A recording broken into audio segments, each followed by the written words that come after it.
Morning guys, welcome back to a new day and new blog. तर आता मला जायचं आहे जिमला, आमर येतो म्हणून मी थांबलेली आहे. आणि ह्या मॅडम बघा, दिवाळी खायला आमची सुरुवात पण झाली. आता काल लाडू केले होते, ते लाडू आता खाते.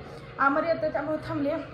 तो आला की जाते, पिटी घेते आणि येता येता मला जरा भाजी मंडळाला पण आणायची. चपाती मी उरकलेले, फक्त भाजी करायची आणि संध्याकाळसाठी गवारीची शेंग आणायची.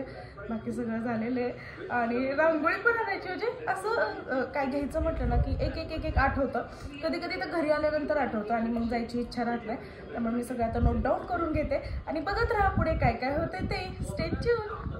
करायला लावली ह्याला आणि सगळं पाणी सांडलं. व्हिडिओ काढू दे.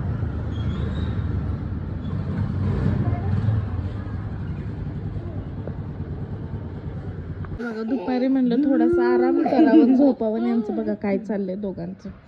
जेवण झालं ते कानाला चौथी ती माझं जेवण झालं ते जरा जास्त दोघांना एनर्जी आली.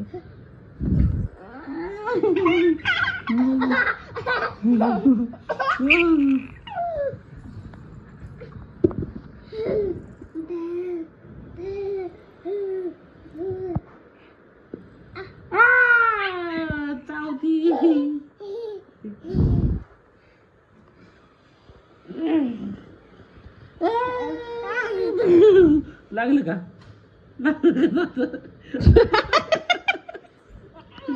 लागलं का? लागलं कुठे लागलं?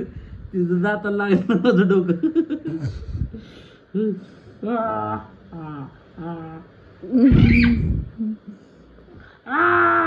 तुझा नको ग बबडी, डॅडा आहे ना आपला. अयो हे बघा इथे मी रांगोळी काढते आणि हे दोघं जण इन्स्ट्रक्टर मला सांगतायत कशी काढायची कशी नाही.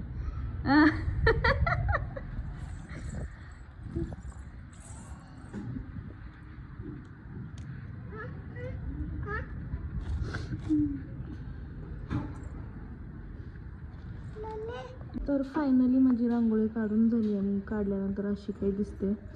तरी पण खूप हवा येत होती म्हणून पसरत होतं.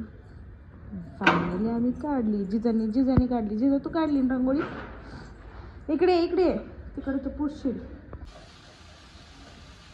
मला पण असं जमणार नाही. एवढं सुंदर मस्त असं टाकते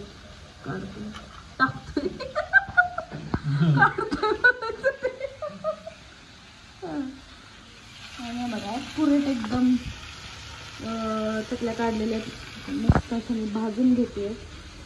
त्यामध्ये संध्याकाळची तयारी करायची, शेव करायची. एक साईडला चकल्या आणि मॅडमचं वेगळंच चाललंय.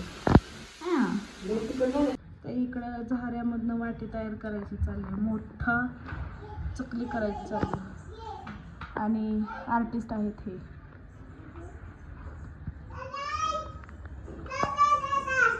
केवढी मोठी चकली बघ. तर फायनली इथं चकल्या झाल्यात आणि आम्ही जी चकलीची वाटी केली होती ती बघा अशी झाली आहे. आता यात आम्ही लक्ष्मीपूजनला चकल्या ठेवणार. आता व्यवस्थित सांभाळून ठेवायला लागेल, नाही तर निघायची भीती वाटते. आणि आता इथे मी मसाले भात केला आहे. भाजी तर मगाशीच झाली आहे. आता मसाले भात करून ठेवला आहे. नंतर ना थोड्या वेळ आता भाकरी करते म्हणजे नैवेद्य दाखवायला येईल. फायनली उरकत आलं. नशीब माझ्या बॅचला वगैरे सुट्ट्यात, त्यामुळे मला हे सगळं करायला वेळ भेटतोय. आता मस्त चहा पिते. बघा हा जिजाचा दुसरा नवीन ड्रेस. जिजा उभा राहा ग. जिजा गाडीवर उभा राहा ना. मला ड्रेस दाखवू दे तुझा. कशी दिसते दाखवू दे ना जिजा.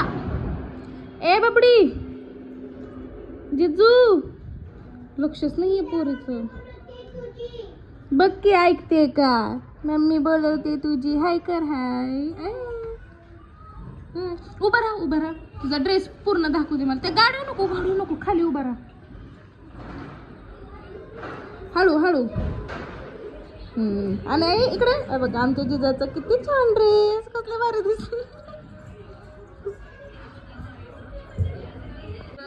जस्ट माझं जेवण वगैरे झालं आणि आमच्या मॅडमला पण जेव घातलं. नाही बघा मॅडम सगळं खाली सोफ्यावरचं काढलेलं आहे. सगळं फेकून दिलेले अक्षरशः. इतकी माझी कामं वाढवतील. आता मी परत सोफ्यावरती कवर टाकते तर मला टाकून देत नाही. शी आहे म्हणते आणि सगळे कवर काढून तिने फेकून दिलेत. आणि तुम्हाला थांबा दाखवते. मला भेळ खायची आहे. भेळ दिली तर बघा अशी सगळीकडे टाकली आहे. हे उशा तिकडून आणलेत, इथे टाकले, सोफ्याचे कवर टाकून दिलेत. कपडे सुद्धा तिने अक्षरशः अंगातले सगळे काढून फेकून दिलेले. तिला काय झाले आता माहीत नाहीये, जरा जास्तच पेटले. गाडी आणून ठेवली आहे बेडरूममध्ये, तर काय वेगळंच पसार आहे, अवघड आहे.